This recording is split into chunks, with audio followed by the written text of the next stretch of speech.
En écoutant le témoignage de Joanie, c'est assez intéressant de voir que lorsqu'elle croyait avoir tout ce qu'elle avait besoin, tout ce qu'elle cherchait dans la vie, alors qu'elle était là en Italie, son voyage était aux petits oiseaux, dans cette nuit-là, elle a réalisé que c'était peut-être moins drôle que c'était sa vie. Et je pensais aussi à Nicodème, on a parlé de lui. Il est allé voir Jésus de nuit.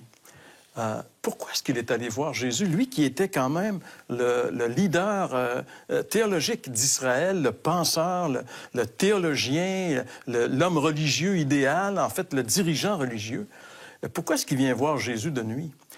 Moi, je pense que malgré tous ses accomplissements, malgré qu'il avait une vie réussie, il y avait un vide à l'intérieur. Il y avait quelque chose. Il lui manquait quelque chose.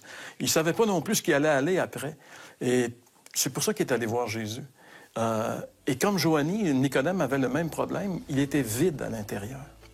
Et peut-être que vous êtes comme ça, peut-être que vous écoutez cette émission, puis vous aussi vous réalisez que malgré que vous avez tout pour être heureux, vous ne comprenez pas pourquoi, malgré tout ça, vous n'arrivez pas encore à être pleinement satisfait. Qu'est-ce qui me manque? Qu'est-ce qui nous manque?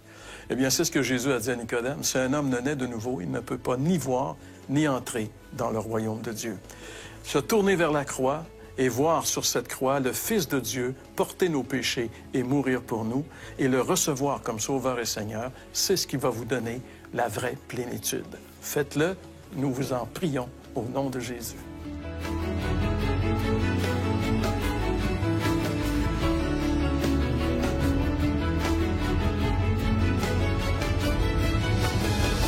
Ceci était une émission payée par l'heure de la bonne nouvelle.